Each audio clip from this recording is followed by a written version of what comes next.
The most important weapon in this story does not look like a weapon. It looks like a customs counter. A refrigerated container arrives. The paperwork is normal. The product is normal. The business is ordinary. And then someone on the other side says, "Stop. Not missiles. Paperwork. Not soldiers. A stamp. Not a battlefield. A border procedure." That sounds small. But this is where the story gets weird. Because suddenly, a diplomatic fight is sitting inside a Japanese industry. Fishermen feel it. Exporters feel it. Local communities feel it. People who thought they were doing business are now standing inside geopolitics. That was the clue. And once you understand that clue, the whole Japan-China story changes. China's economic bullying hit Japan hard at first. But Japan did not stay frozen.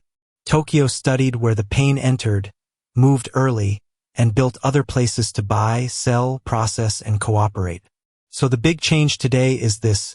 When Beijing tries to squeeze Japan, Tokyo can increasingly answer, "Then we will do business somewhere else." That is why the old pressure is losing force. And that is the pressure map. Critical minerals, seafood, tourism, and Japanese companies hit by Chinese export restrictions. In each case, Beijing tried to turn dependence into a weapon. Japan's answer was to reduce the dependence, build alternatives, and make China's pressure harder to use. In 2023, after Japan began releasing treated water from Fukushima, China suspended imports of Japanese seafood. On television, it looked like another diplomatic clash. But on the ground, it was more specific. A normal trade procedure became political pain. Access to the Chinese market became a message to Tokyo. So the point was never only seafood. The point was the exact dependency China could interrupt. Pressure does not need to arrive as a warship to change a country's behavior. Sometimes it arrives through a buyer, a supplier, a mineral, a license, a market, or one quiet place where normal economic life can be stopped. So the question is not simply, will Japan leave China? That is too simple. Japan is doing something sharper. It is finding the pieces of China dependence that Beijing can twist into command, then cutting them, moving business elsewhere, reinforcing them, or surrounding them with alternatives. Call it Chexit if you want. But Chexit is not exit. It is leverage removal. So in this video, do not just watch the headline. Watch the dependency. Ask for questions. How does pressure get into Japan? Who can stop access? What alternative has Japan built? And after Japan adapts, does Beijing's pressure still work? Japan is not waiting for China's pressure map to disappear. Japan is learning how to control it. Most people are trained to watch the loud part of Japan-China strategy. Warships, Taiwan, the East China Sea, missiles, exercises, defense spending, the US-Japan alliance. All of that matters. But it is not the whole story. China's pressure on Japan also moves through economic spaces that look boring until someone turns them into leverage. Chinese customs can stop Japanese seafood. A Chinese buyer can disappear overnight. A rare earth shipment can slow down. A factory can wait for one missing part. A certificate can be delayed until a business starts bleeding. On paper, these are normal business connections. In reality, under political stress, they can become pressure points. Cheap supply, fast processing, a big customer, profitable market, all useful, all dangerous if there is no backup. That is the dark truth behind the pressure map. China does not need to control everything in Japan. It only needs enough exposed pressure points to make Tokyo calculate the cost of saying no. That is the real contest. Not connection versus no connection. Connection versus command. Japan can trade with China and still refuse to let connection become command. That is why the seafood import block matters. It is not a side story. It is the first clue. It shows the method. When a political conflict appears, commercial access can become punishment. So the investigation begins with one question. Where else can China create pain?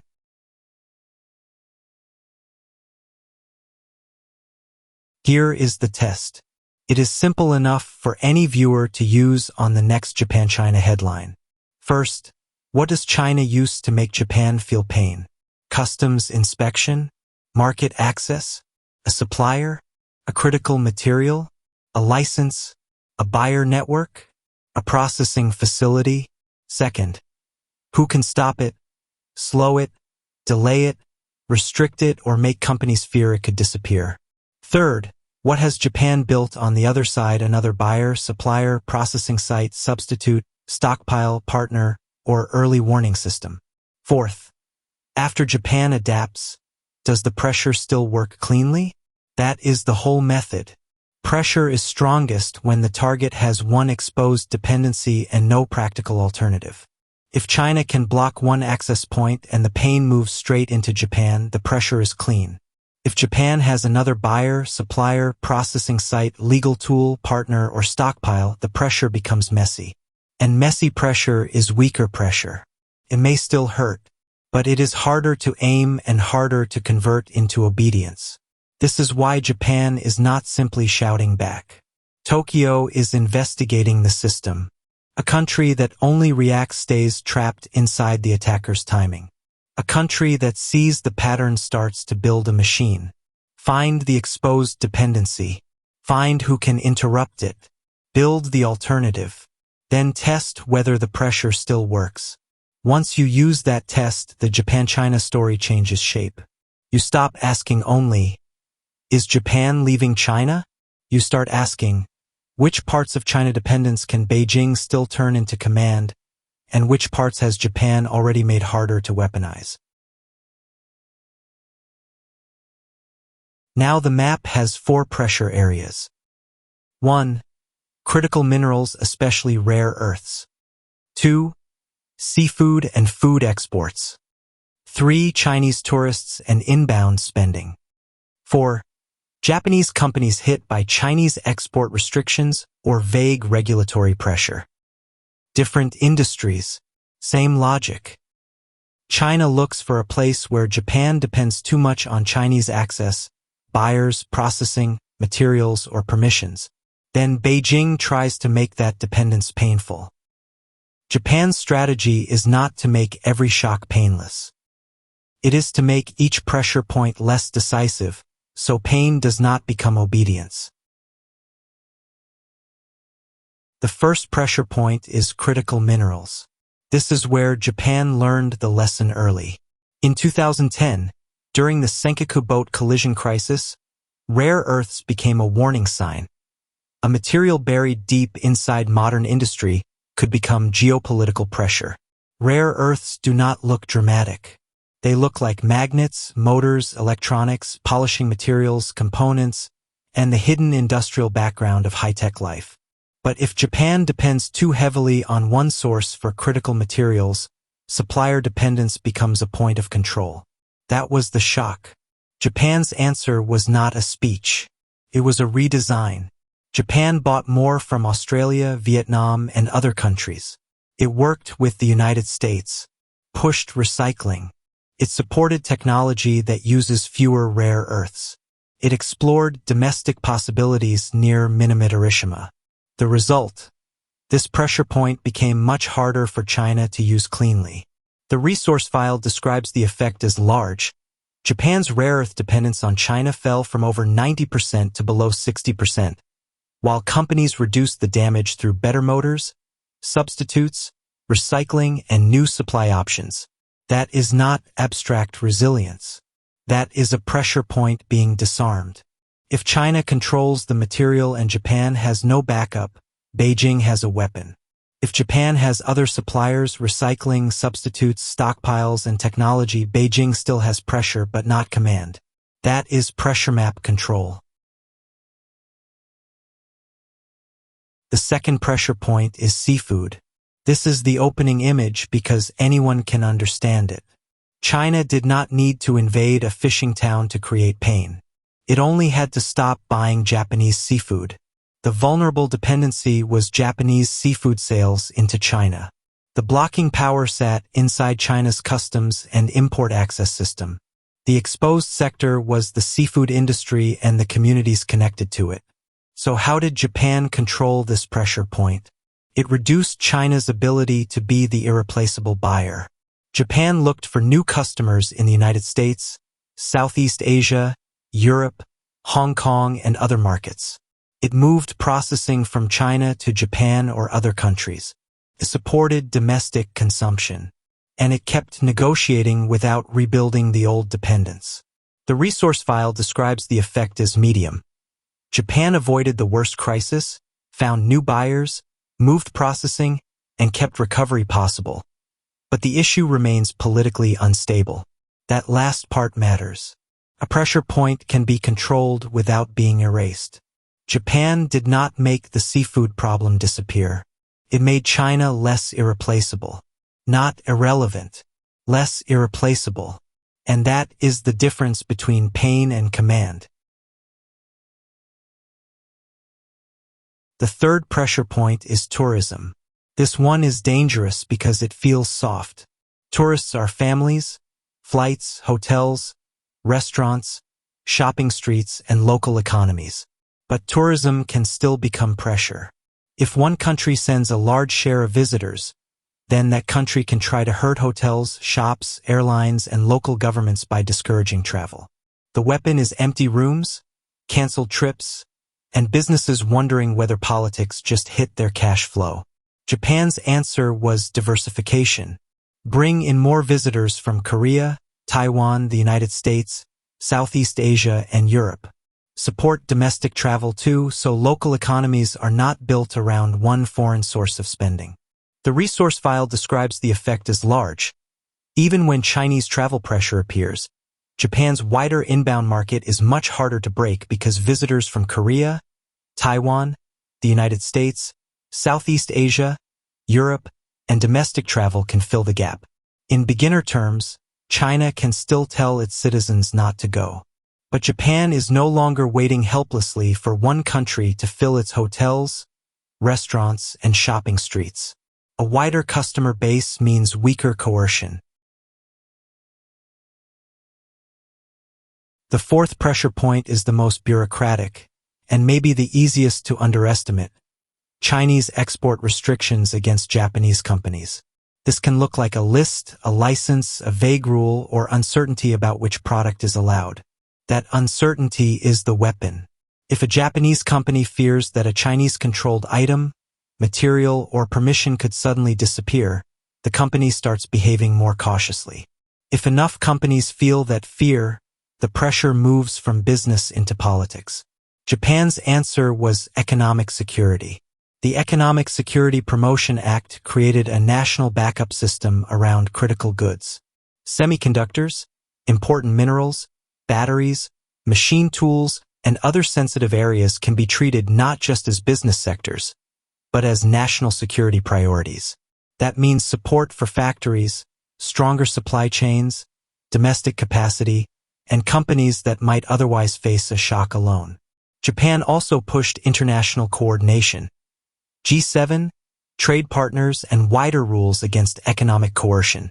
The result is still ongoing, but the direction is clear. A Chinese restriction is less frightening when a Japanese company knows the state is watching, funding, coordinating, and building backup capacity. Japan controlled the fourth pressure point by turning isolated companies into part of a national and international defense system. Now the four pressure points sit on the table. Critical minerals. Diversify, recycle, substitute, stockpile, cooperate with partners. Seafood. Find new buyers, move processing, support demand, negotiate without rebuilding the old dependency. Tourism. Widen the visitor base. Company restrictions. Use economic security law, government support, critical goods policy, and international coordination. This is why the phrase "control China's pressure map" matters. Control does not mean China has no pressure.